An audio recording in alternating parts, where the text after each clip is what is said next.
Sur Hindi Bharvo is sung by people in Pakistan and it contains poetry of Kabir and Meera. Farid Ayaz has quoted this very beautiful Rumi poem which says that अक्सर इंसान को लगता है कि मैं दुनिया में हूँ, लेकिन उसको कभी समझ में आता है कि दरअसल दुनिया उसमें है. Now what does that mean?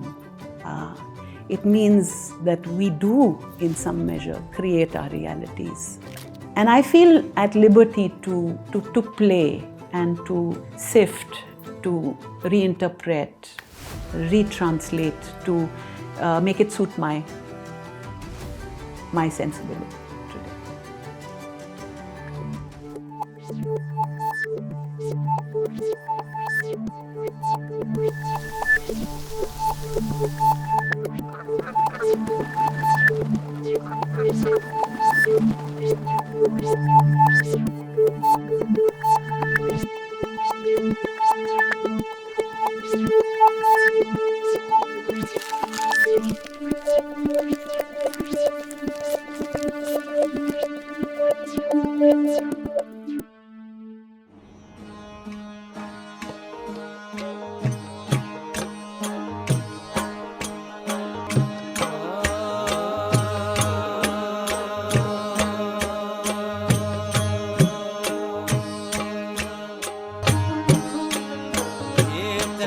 मेरा भाई मगन वे में चला मेरा भाई नम रे नम रोगे लोर पकड़ो छोड़ो नी मुर्खाई अरे राम रे नम रोगे लोर पकड़ो छोड़ो नी गमनाई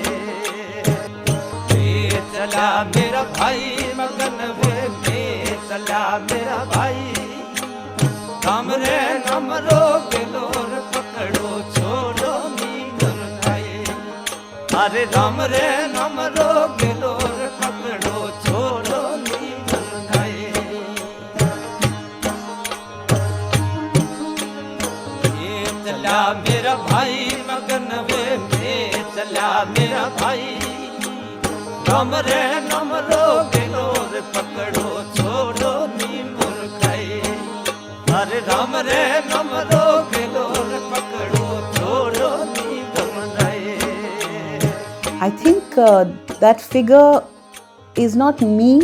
It is me and it is beyond me. It is, I think, a figure for a human quest, a seeker that's traversing the landscapes of life. Towards the end, he's spliced in these images of different people, old people, young people. There's a evidently northeastern figure there. And then it's sort of blurring into a sort of fire-like space. So I think the figure is really iconic of our quest for identity, for location, for meaning in this world, and all the journeys we do outward and inward in finding ourselves. And I think that's what the figure represents. And of course, in traversing those specific locations, it makes a gesture to me and my journeys as a seeker of Kabir and Kabir's Ram. For me, there is a very significant moment later in the film where the figure inverses, and from running in a landscape, the landscape goes within. The map on which the figure in black silhouette is running does this number. And the landscape is within the person. Farid Ayaz has quoted this very beautiful Rumi poem which says that अक्सर इंसान को लगता है कि मैं दुनिया में हूँ, लेकिन उसको कभी समझ में आता है कि दरअसल दुनिया उसमें है. Now what does that mean?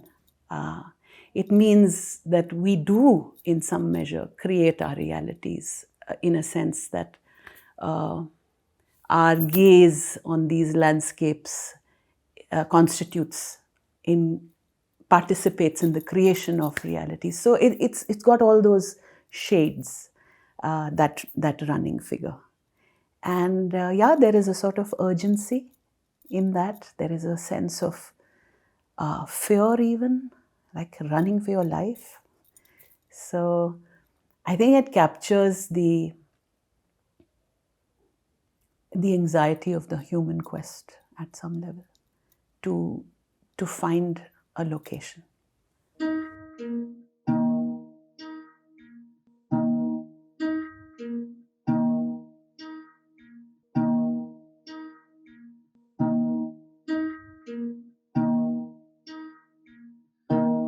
It's evidently a male gaze, created by a male poet. And I feel at liberty in my historical space, time, and moment to reinvent this in some ways, reinterpret it. So there are many aspects of the oral tradition of Kabir that are distasteful to me, like, say, images of Sati as a seeker of truth. So I edit, I choose, I appropriate, and work in my translations. I play with gender to imagine the divine as woman. I overturn, in fact, in my book on Kabir, in the chapter that looks at how Kabir understands Maya, which the chapter is called The Seduction of Delusion, I play. I do two versions of a translation, which maybe I'll just read to you. So he says,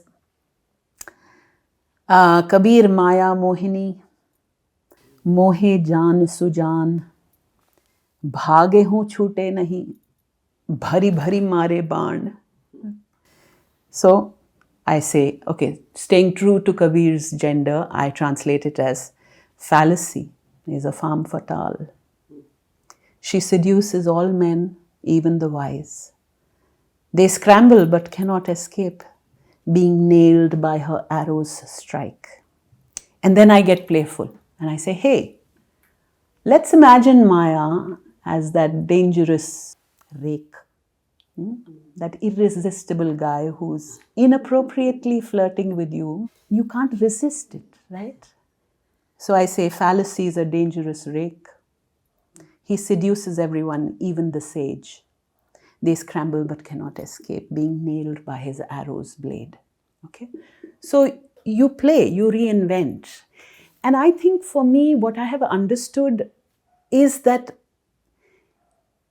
in describing Maya as a Mohini, I'm not sure I want to read that as Kabir identifying that which bhatkaos, that which betrays, as essentially the feminine principle.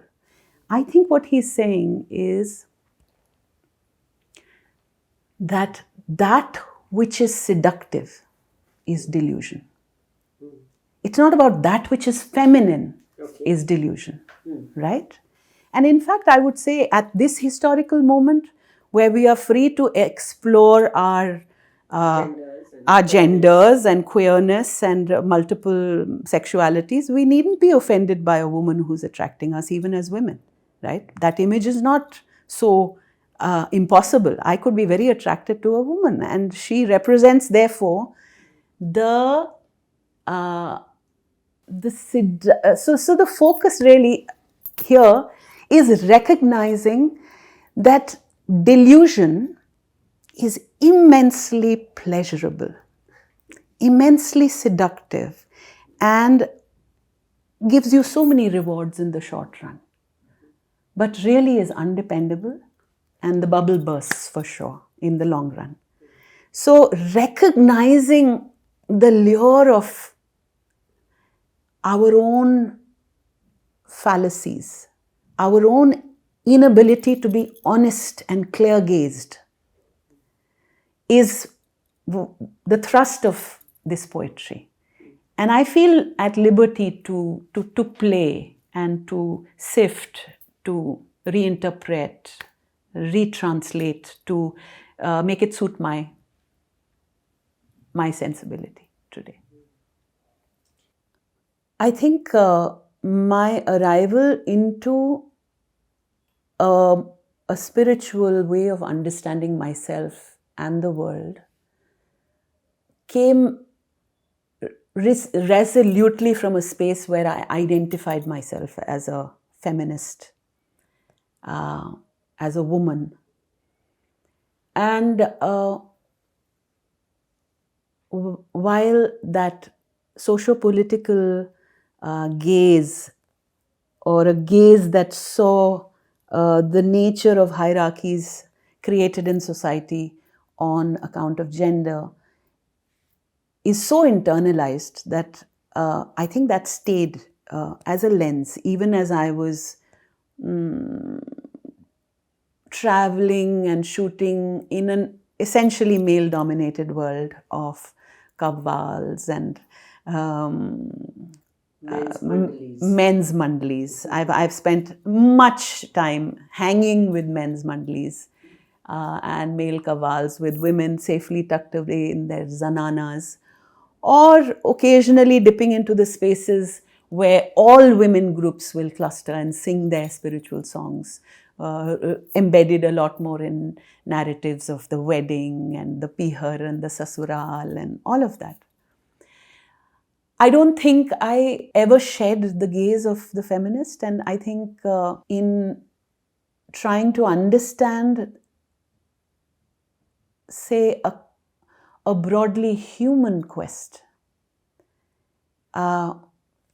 always there was this eye on how this is playing out, right, in the socio-political reality of our lives.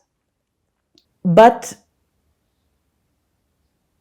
maybe I don't know, maybe I am moving now towards a seeking of a more intensely personal investigation into these ideas. And maybe that's why figures like Marui, Sassi, Sohini are coming to sort of inspire or possess me in a sense. Had Anhad ends on Faridaya's singing, P dhoondan main nikli ghar se, more piya base more man mein. And that is possibly the first time in an entirely male-dominated narrative of poetry, song, personas in the film, the feminine image of the piya and the woman seeking that piya gets struck right at the tail end of Had Anhad, which is where, in a sense, what followed the Kabir films picks up, because I discovered Shah Latif. You enter Shah Latif and you're sort of just overwhelmed, like flung into the feminine, and not one sort of anonymous feminine. Incredibly rich, Bollywood-esque, technicolor, epic narrative with sub-narratives. I mean, it's like a universe peopled with stories and characters and scenarios and personas. So there are so many flavors in Shah Latif, which completely entrance me.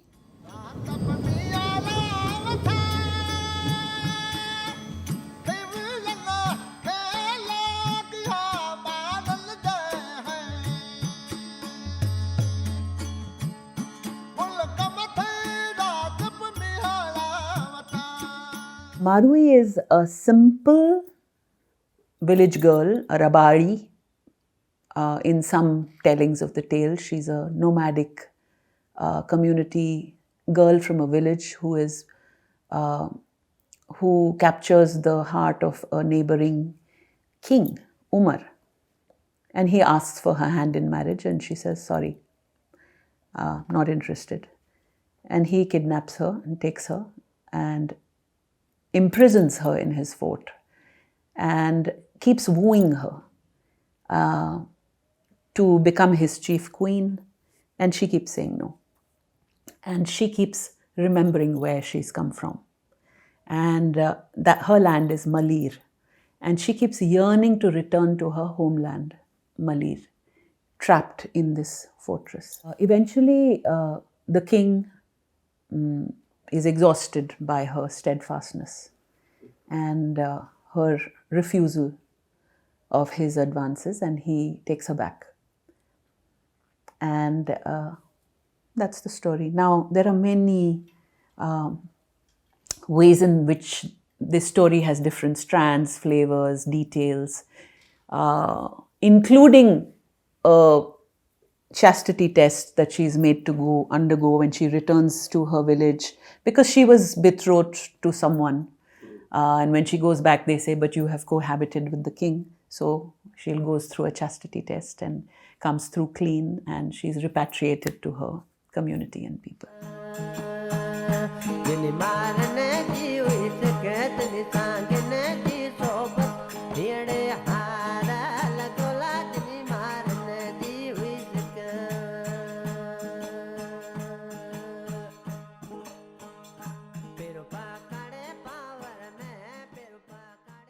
In the film, what we do through the narrative, through the voice of Rita Kothari, who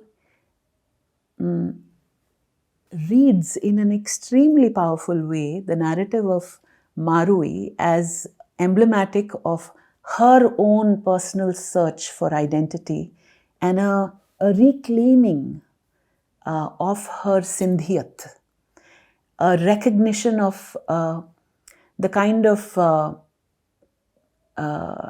demeanment of the Sindhi identity that many of the post-partition Sindhis experienced after coming to India, and reclaiming with a sense of full self-assured selfhood, her identity. And that's how she draws inspiration from Marui. कि मैं जो अपनी ज़मीर मेरी जो है या जो मेरी अस्मिता है, जो मेरी पहचान है, वो मैं तुम्हारी चीजें देखकर मैं नहीं छोड़ूंगी. I find that a very empowering idea. You know, as a document of anger, मतलब एक तरह से आप अपना जो अहम है, आपका जो एक आपकी खुददारी है, आपका जो ज़मीर है, वो मारवी भूलती नहीं है. मैं ये कहानी को एक निज की जो एक निज की शुद्धि है, निज की खुददारी है, मैं उस तरह से देखना चाहती हूँ. मुद्दे का सवाल ये होता है कि मलीर है क्या? क्या मलीर जगह है? क्या मलीर एक याद है? क्या मलीर एक जो सिंधी में कहते हैं सिक्का, सुप्रिया जी सिक्का जी का थी दिया. क्या मलीर वो सिक्का है कि क्या मलीर एक खुददारी है?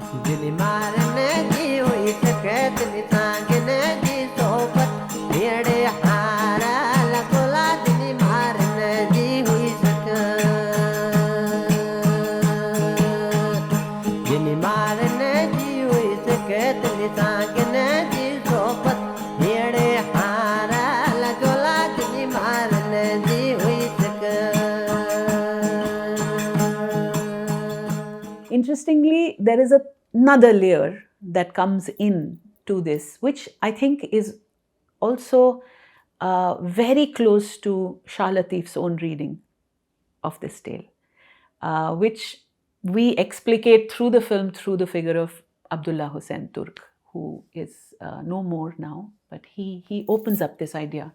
And he links it completely, very strongly, not completely, but strongly with the creation myth of Islam, which says that जब ये कायनात बनी तब रब ने कहा सब रूहों को कि मैं तुम्हें भेज रहा हूँ इस दुनिया में, पर भूलना मत कि तुम्हारा असली पिया कौन है. और सभी रूहों ने वादा किया. It's called the original promise, एक वादा, that I will never forget that you are my true love. And I'll come back to you readily. And linked with it is the idea of the figure of the human being created through the 5 elements, and Rab sending Ruh to inhabit the body of the human. And she doesn't want to go there. She finds the quarters very dark and dingy and depressing, and she says, "मैं तो नहीं जाऊंगी." So the Rab lures her into the body of the human, by placing a noor ka tukda in that inert form. And वो राजी हो जाती है रूह आने के लिए, to live in the body of the human. And that's when she makes this vada that I'm going, but I'll come. You are my original beloved. And it pans out that when she comes, she gets so besotted and entangled in a toxic love with her mind, her nafs, her ego self, which is Umar. Marui is a figure for the ruh. Umar is the figure for the ego nafs, which is in a sense our small self, right? Rab is Malir is in a sense our vaster self, right? So coming here, this unholy alliance begins between the soul and the ego.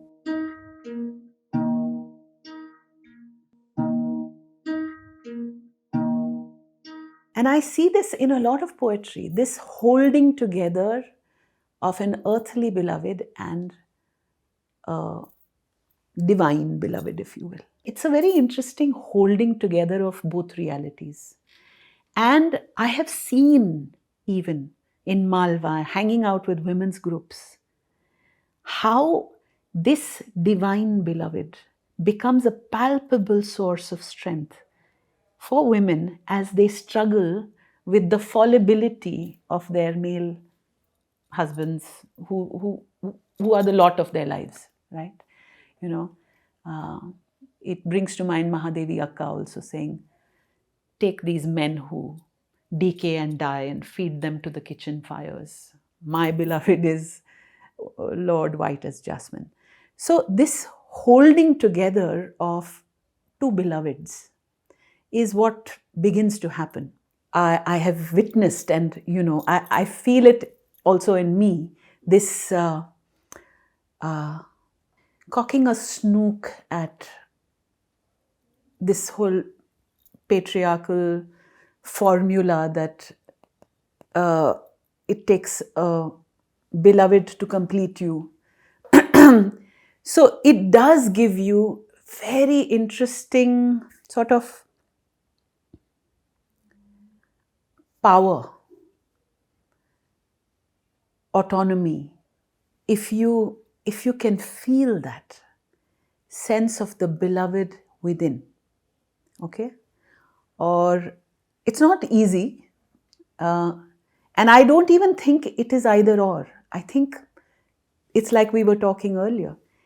There is a place for the intimate other in the worldly sense, held together with this ever-present bailout possibility, ever-present access to strength when the going gets tough or whatever. And I see this, it functions like this. It gives you agency and power to say, sorry, don't need this. I've got my own thing going.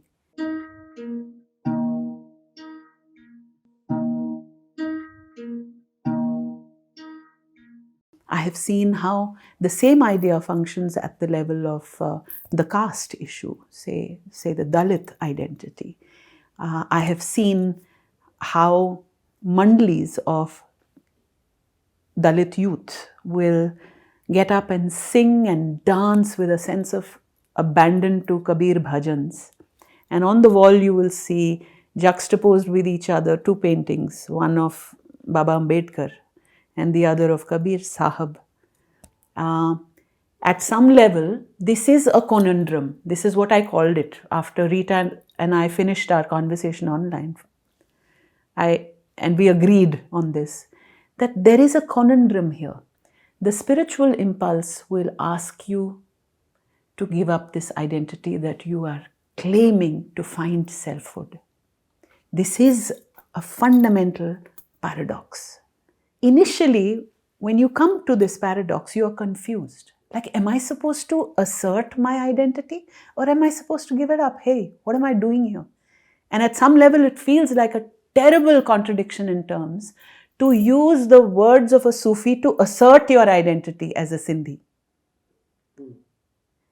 Okay? But I have come to understand this as the core philosophic liberation that this tradition offers us is one of non-duality, right?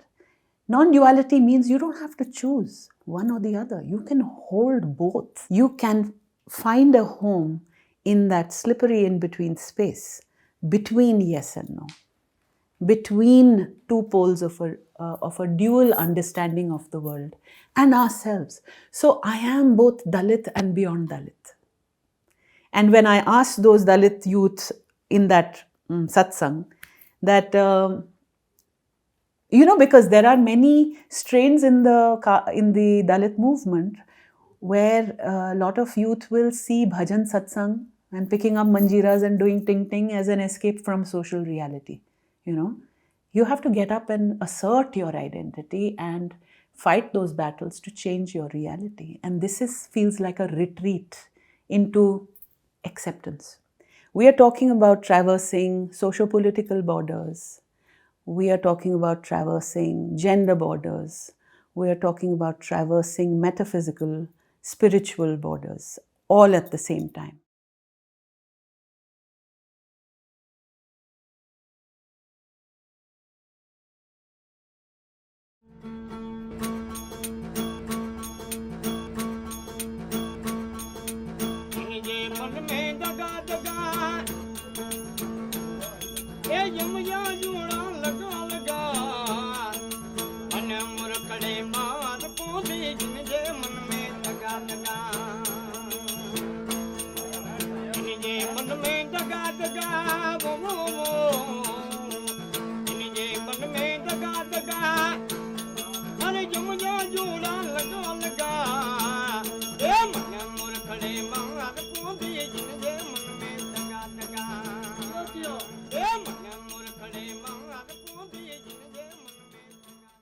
I'm just very moved, and I think all the work of the Kabir Project over these 2 decades, its core inspiration is this recognition of a kind of a pan-South Asian commons of poetic imagery.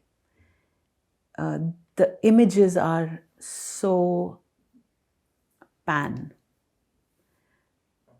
And it delights me to discover those consonances of metaphors, images, ideas, no matter what the language, what the region, what its socio-political context.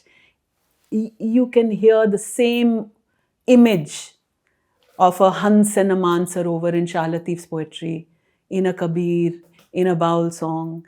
The images resonate, and I feel it feels almost like, I think I've described it somewhere as an underground river, right?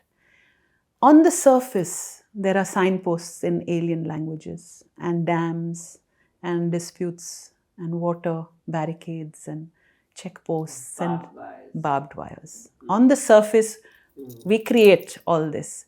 But there is that water that escapes underground. And it breaches all these borders at will. And that is our inner self. That is not located in the name, the identity. There is something in us that ye hai tat, veh tat, ek hai. Ek pran, dui gaat. Gaat is forms. Apne jiya se janiye, mere jiya ki baat. So that thing, that is that undercurrent, that is shared, that cannot be dammed, is flowing at will across this entire region. And it speaks to people. No matter what the political dispensation, people hear this call and they resonate to it. To me, it's very, very moving that somebody in Pakistan sends me a recording of Sur Hindi Barvo. It's such a remarkable thing.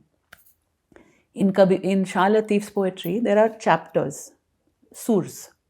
And there is one sur of his called Sur Sindhi Barvo, okay, which has a particular set of poems. And there are 30 surs. Now, where is this 31st sur that has come up, that has been spun by the oral tradition of Shah Latif? Sur Hindi Barvo is sung by people in Pakistan, and it contains poetry of Kabir and Meera. It has nothing to do with Shah Latif. But it is sung in the Bait form that Shah Latif is sung by the Shah Latif singers.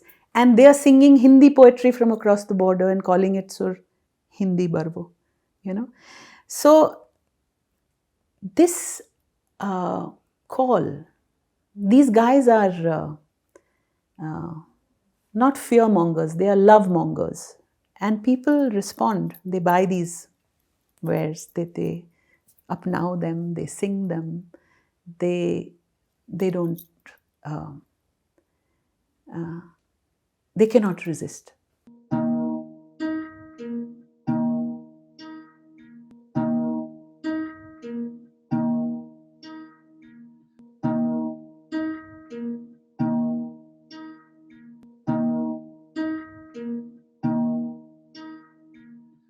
I get a call from Abdul Hamid Akhunji of Sindhi Cultural Committee in Karachi one morning.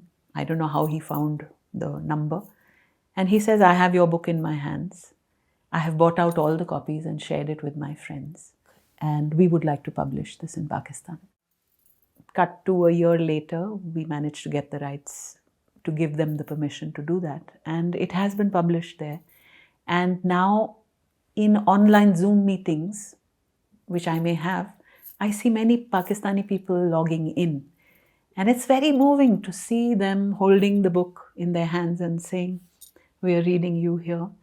And they are talking about translating the book into Sindhi so that it reaches even more wide audience there. So for me, I think it's very moving. I mean, I can't think of any other word for it because I was told as a child that my grandmother's side came from Kamalia and my father's side came from Sargoda. So these were just names for me, like Kamalia, Sargoda, who knows what that is. At some point when I went across there and I was searching for Kabir singers in Pakistan, one singer I met, Shafi Muhammad Sahab, he said, "Aapko Kabir janna hai Pakistan mein, to aap Kamalia jaiye na." And it went like, Kamalia? Why? So he says, Kabir ki beti, Kamali ka sheher hai wo, Kamalia. And I was like, oh my God, this just feels like a coming full circle and reclaiming my own heritage, reconnecting with my own roots unknowingly. Never ever knowing that Kamalia, where I am from, is symbolic of Kabir's daughter. And I return to that today. It's just a paradox. At one level, you are seeking something beyond location, and yet location is so important. Somewhere in an unexplicable way, it is very solace-giving to return to a space of your ancestors and connect with it, relate with it.